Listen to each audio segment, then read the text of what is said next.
Dr. Shmuel Katz is a leading activist in the United States for Israel advocacy. He's the founder of the organization Stand With Us and helps guide their powerful pro-Israel messaging. Dr. Katz is robustly involved in Jewish and pro-Israel organizations all over the United States. His articles are published in various media, including here on Arutz Sheva. Dr. Shmuel Katz, shalom. We're happy to have you here with us on Arutz Sheva.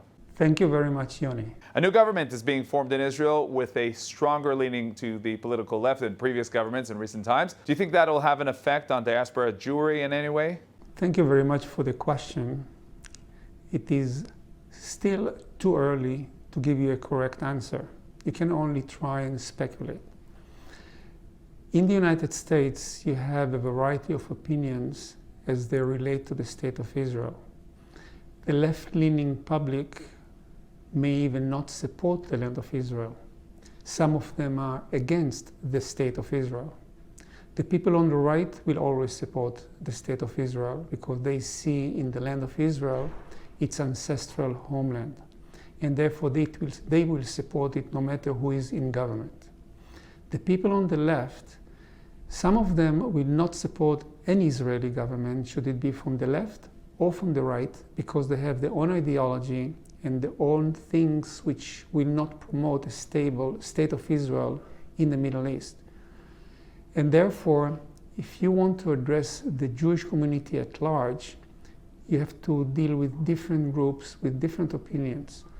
And those who are more left-leaning might feel better if they have a left-leaning government in the state of Israel. And those who are right-leaning, they will respect any Israeli government because they hope that the government is going to serve the people of Israel in a correct way, and they'll try to support it for a successful future. You know, the new Israeli government in formation includes far-left parties and parties from the right. In what areas do you think the government may cause damage, so to speak, and what area do you think that the government will benefit to the Jewish state, in your opinion? This is a very complicated question because politicians sometimes are not stable people. And especially when you have a combination of different ideologies in one party, they may pull the whole government in a certain direction. I understand that Bennett and Lapid may say one thing to one group of audiences and something different to different audiences. And when you compare the two statements, they just conflict with each other. But at least I hope that both of them want what's good for the state of Israel. Now we have some kind of an exceptional situation when we have a party which is anti-Israeli party who is being integrated into the state of Israel. And in fact, the new representative, Abbas, when he's speaking to his audiences in Arabic, he's saying one thing which is against the state of Israel, and when he's speaking to the Israelis in Hebrew, he'll deliver a different message.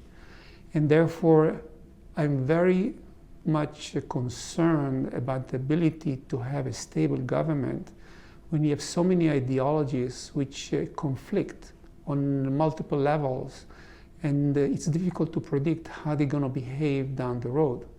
The problem is that some serious decisions will have to be made, and these you cannot leave for chance. You have to make them in a thoughtful way to make sure that the entire population of the state of Israel, we're going to benefit from that. Should they be Jews? Should they be Arab? Should they be Christian? Should be any other group? We want what's good for everybody. We want to make sure that the state of Israel will thrive. We cannot allow the state of Israel to give up things that they won't be able to recover down the road. And therefore, if anybody will start pushing the state of Israel under a leftist government, for instance, to give away part of its ancestral homeland, you'll have a serious problems. We tried it already in the past in the Gaza Strip. Ariel Sharon, who was from the right, thought that he'll be able to bring peace by giving away a part of the land of Israel.